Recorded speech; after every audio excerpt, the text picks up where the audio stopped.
Ассалаумағалейкум құрметті достар. Бүгін сотқа беру, яғни сотқа арыз беруді жалғастыратын боламыз. Осының алдыңғы сабақта сотқа беру жолдарын көрсеткен болатынмын. Мои дела, яғни менің ісім дегенге кіретін боласыздар. Осының ішінде бұрын соңды сіздер сотқа жүгінген барлық талап арыздарыңыз және соның шыққан шешімдері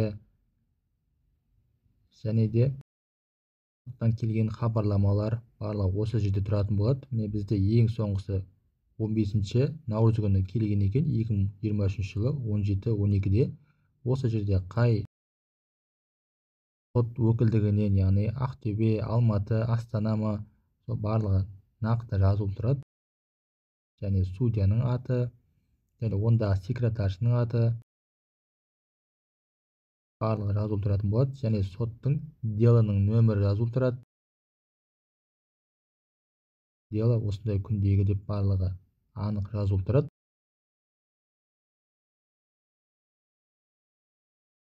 Осының ішін ашып, қайсысы қай дело екенін танысып оқып шығуларыңызға болады. Яғни сіздер бұрын соңды сотқа жүгінген болсаңыздар, соның ішінде яғни ұйғарым постановление шығады. Сол постановлениені оқып тауып аласыздар.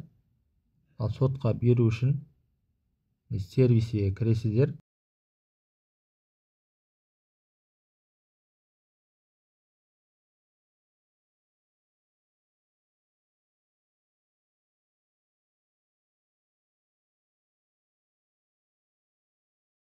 Біздер қазір жосықсыз қатысу, мемлекеттік сатып алу порталынан недобросовестный ретінде заявление толтыратын боламыз.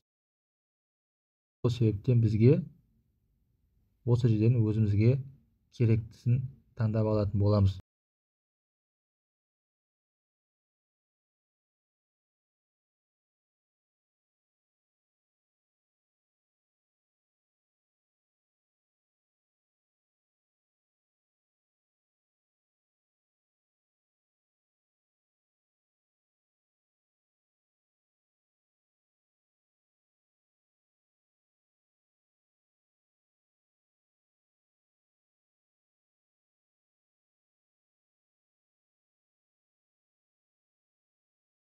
Мына жерде қарасаңыздар, барлығын жеке-жеке ашып, қарап танысуларыңызға болады. Мүмкін сіздерде басқа жағдайлар болуы мүмкін. Сол себептен өзіңізге керекті заявление таңдайтын боласыздар.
заявление иск особо производствоны таңдайтын боламыз. Бізге керегі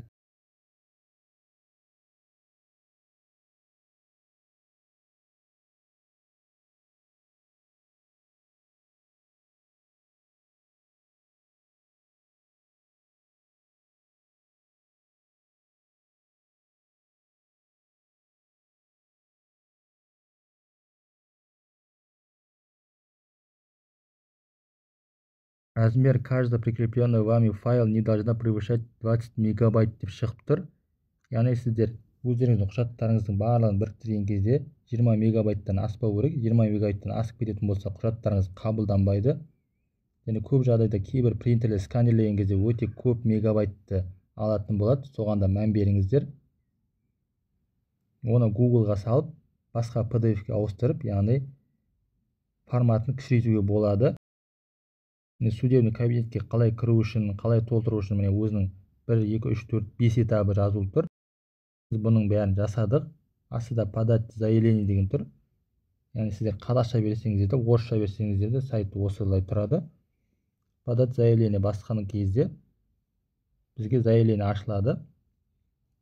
Заявление беру үшін мемлекеттік немесе частный мекеменің құру приказы, бұйрығы, директордың тағайындалу приказы барлығын тіркейтін боласыздар.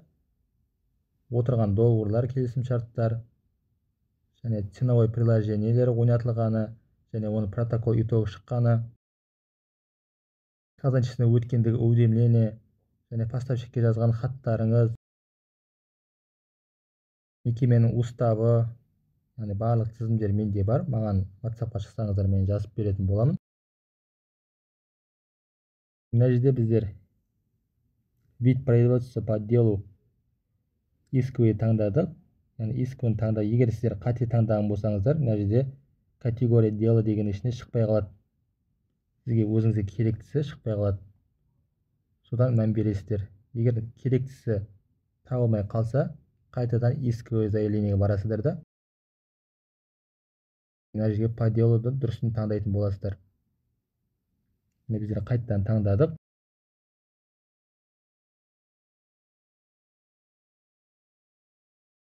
Недобросовестный поставщик деген болу керек. Соны мұқият тауып аласыздар. Арест шешу, имущество, ДТП, мына жерде барлығы бар.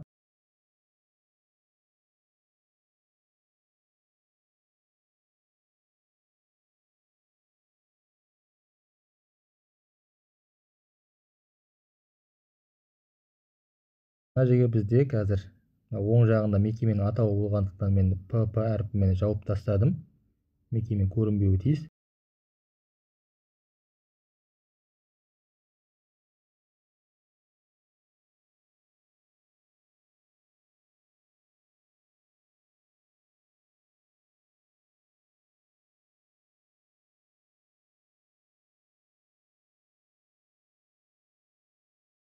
Категорияны деланы міндетті түрде осы категорияны таңдайтын боласыздар.